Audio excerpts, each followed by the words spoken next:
Hi, everyone. Welcome to Centered Healers. My name is Debbie Jo, and today we are going to chat about the spotlight effect.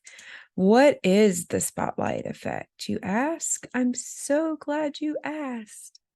I'm moving my screens around. Sorry. It's how I keep track. So, it is it's definitely a mental trap. The spotlight effect is, and it can create stagnant flow because we get in our own way. Like we all do it, right? So the mental trap that refers to the tendency for individuals to overestimate the extent to which other people notice or pay attention to their appearance, behavior, and mistakes. So I do have some other stuff that I would like to talk about. And in psychology, behavior psychology, which I'm very intrigued and fascinated with and study a lot about because it always unveils the why of what people do, think, feel, believe. It also correlates with sociology and our social structure of where we come from, how we grew up, how we were raised, the people that we find influence in as well. So this particular, and it is a mind trap, but I'm going to set my tea down. It's it's a belief system, okay?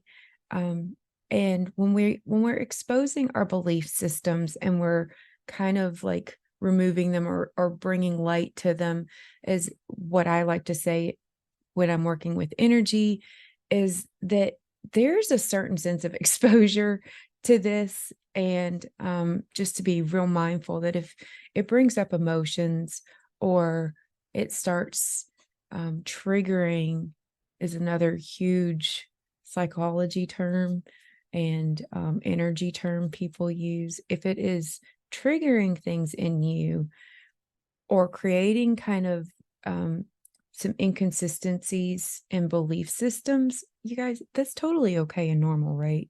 That is part of this process. This is part of the awakening journey. This is part of understanding we're higher conscious beings and that we're not falling trap to any of their mental traps. We're not falling for their traps any longer. This is a good thing. So, this phenomenon usually occurs when something atypical happens. A party guest, for example, might break a drinking glass.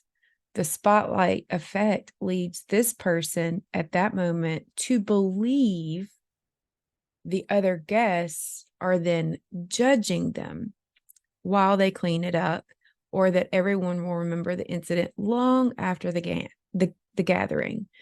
So that's what this is about. We create a belief that triggers something in us, a fear, a phenomenon that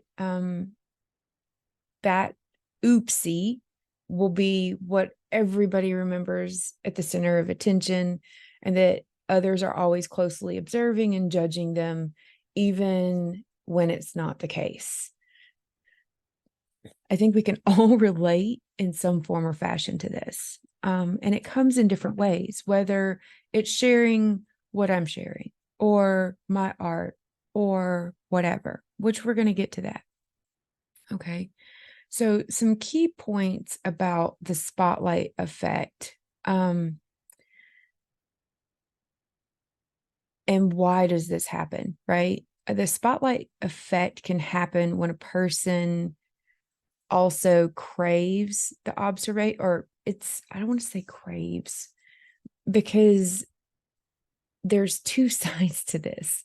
There's the overestimation of attention, and then there's the self-centered perspective in this, but they're on different pendulums. They're on different sides of the pendulums. So we're going to go over to number one, which is overestimation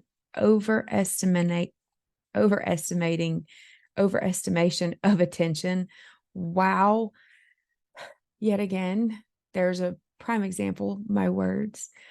People tend to overestimate how much others notice their actions, appearances, or blunders, right? For example, me in my speech being minor mistakes during a presentation, sometimes I feel like everyone could be focused on that, on my errors, even though they may not have noticed it or may have quickly forgotten it because they truly understand that this takes a lot to overcome and be, right? There's, again, the two sides. The self-centered perspective is the spotlight is closely related to egocentrism. When individuals assume that their appearances, actions, and emotions are of greater significance to others than they actually are. The self-centered side perspective belief can lead to social anxiety and self-consciousness. Causes social anxiety. The spotlight effect can contribute to social anxiety and self-consciousness. People may avoid social situations or public speaking because they have a fear or a belief that all eyes are on them, even when in reality, most people are really, truly probably preoccupied with their own concerns and they have their own things going on and don't even see the blunders. Impact on decision making. This is another thing that it can do. This belief of being in the spotlight or making a mistake can affect decision making. People might avoid taking risk or speaking up in a group setting due to the belief that their actions will be scrutinized or judged. Okay, these are simple steps, but we all have it, right? Like at some point in level, we've either overcome them, worked through them, are overcoming them and working through them, or we haven't even realized that this is a belief that it could be stopping us from our greatest dreams.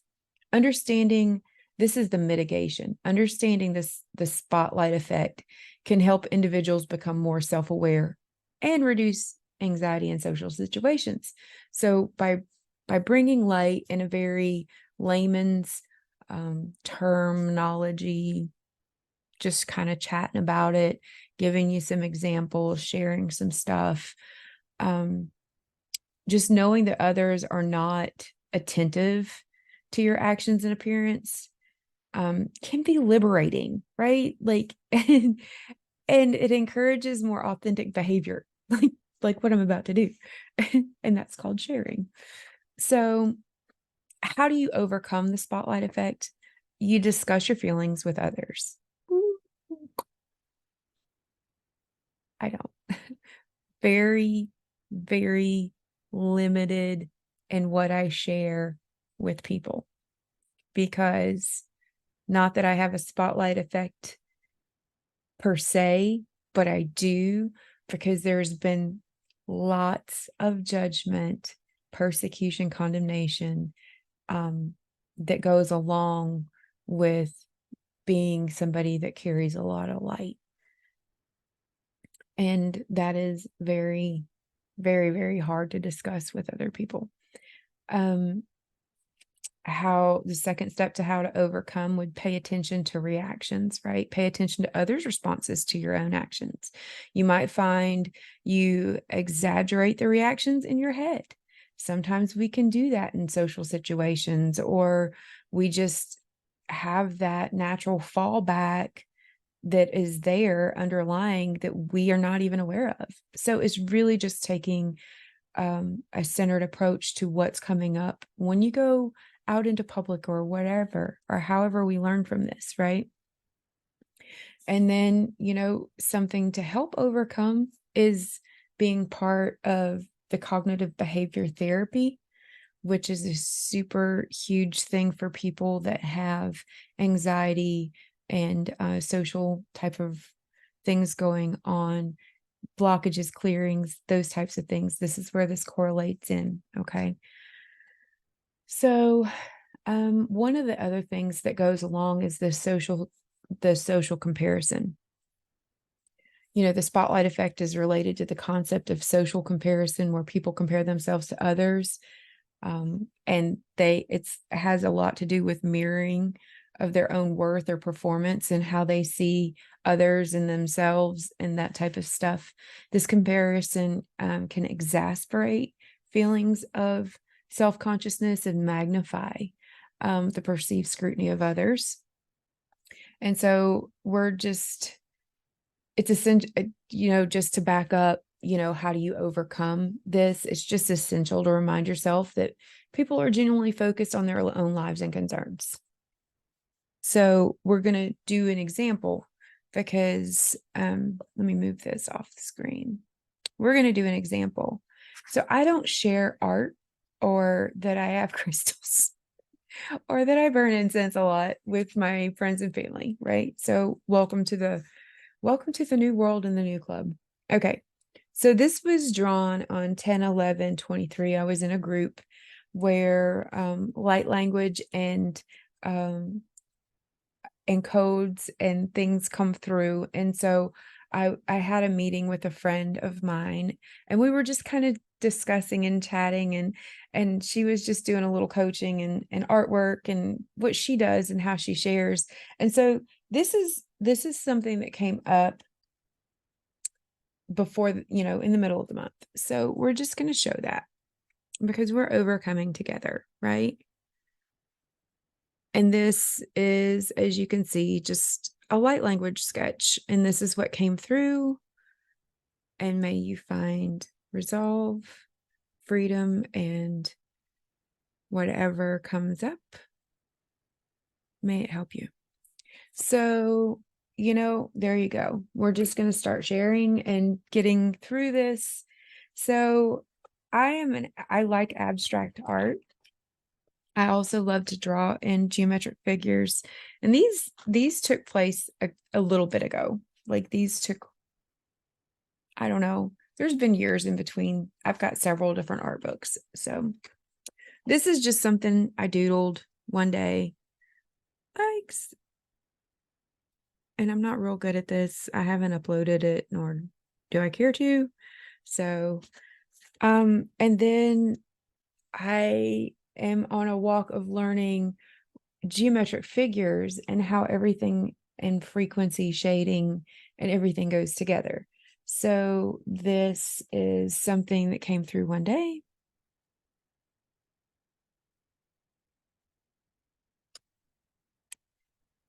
And I have one last piece I'm going to share and show with you, just because I am going to work through my spotlighting effect by sharing on this page. And then this was the following day. And this was just some coding that came through for another meeting, which was really the seeds of life, flow, correlation to how everything, the uprise. And typically in things like this, you just kind of flow with it and you just kind of sketch it out to kind of feel into it. So there you go.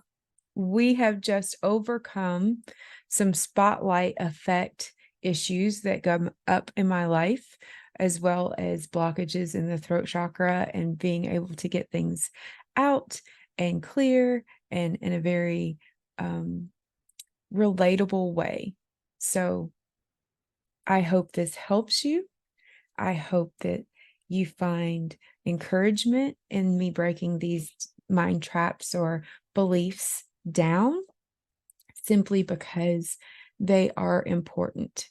They are relevant to your walk and shifting your perspectives and understanding that sociology or like art, I'm just going to leave that word off.